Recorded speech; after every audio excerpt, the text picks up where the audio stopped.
Don't let a home inspection kill your deal. Watch this first. You finally get the inspection report, and suddenly your dream home feels like a disaster. It's 60 pages of red text and words like hazardous and immediate attention. That panic you're feeling, it's normal. But acting on it is the #1 way to lose a great house over a small problem. I'm Jason Kindler, co-founder of First Coast Mortgage Funding, and I've spent over 20 years helping families buy hundreds of homes. I've narrowed down that report into 3 categories: the normal stuff, the negotiables, and the deal breakers. By the end of this video, you'll know exactly what to look for and when to run for the hills. First, you need to understand the game. You paid a home inspector $500 to find problems. If they came back with a blank report, I'd fire them. Their job is to justify their fee by finding everything, from a catastrophic foundation failure down to a missing screw on a light switch plate. You're buying a used house. It's going to have scratches, dents, and aging systems, but that doesn't mean it's a bad house. It just means it's not brand new. Here's what I call the normal stuff. So let's clear the deck. 80% of your report falls into the first category, the normal stuff. If you try to negotiate these items, most sellers won't take you seriously. Hairline cracks in the driveway or garage floor, concrete cracks. That's what it does. Unless one side is 2 inches higher than the other, it's usually not a big deal. Missing GFI outlets. If the house was built in 1990, it's not going to be up to 2026 code. And in most cases, you can swap that outlet out for about 20 bucks. Fogged windows, squeaky doors, and old paint. Those are all cosmetic surface level fixes. Remember, the real value is in the home itself.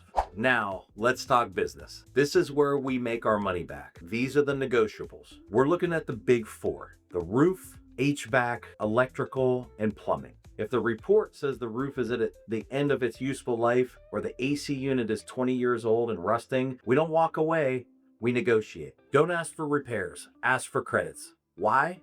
Because if you ask the seller to fix the roof, they could potentially hire the cheapest guy on Craigslist and slap some tar on it. Instead, we ask for a $15,000 credit at closing. You take that money, you hire your contractor, and you get a brand new roof with a warranty in your name. Quick pause, guys. If you haven't watched my previous video, 5 hidden red flags every home buyer needs to know in 2026, make sure you cue that up next. In that video, I walk you through the 5 big property killers I see right now and how to spot those red flags before you write the offer. That way, you're not paying an inspector to confirm what you could have avoided from the start. So make sure you check out that video after you watch this. The deal breakers. If I see these on a report, I'm the first one to tell my client, hey, we need to talk about potentially looking at this and potentially walking away. First are the major structural issues. I'm not talking about settling. I'm talking about walls bowing out, foundations crumbling, or a house that's sliding down a hill. Second is active and hidden water damage. If there's mold behind the walls or a slow leak that has rotted out the framing, that can destroy a home and turn into big problems fast. Third is the amateur electrical and plumbing. If the owner rewired the house themselves and the inside panels look like a mess, that's a fire hazard and we can't easily fix that. If you try to negotiate any of these and the seller won't fix it or give you a massive credit, walk away. An inspection report isn't a report card. It's a negotiation manual. The goal isn't to panic over every line item. It's to understand what actually matters and how to use it to your advantage. If you're buying in today's market, you need more than people just pushing paperwork.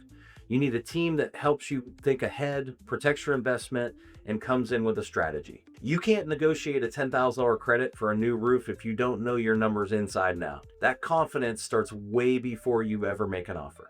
If this helped you understand the process a little better, make sure you like, comment, and subscribe so you don't miss out on weekly homebuyer tips. And if you're ready to build your game plan, click the link below and book a strategy call with a First Coast team member. We'll walk you through your goals, your numbers, and your next steps so you can feel fully prepared as you step foot into an open house.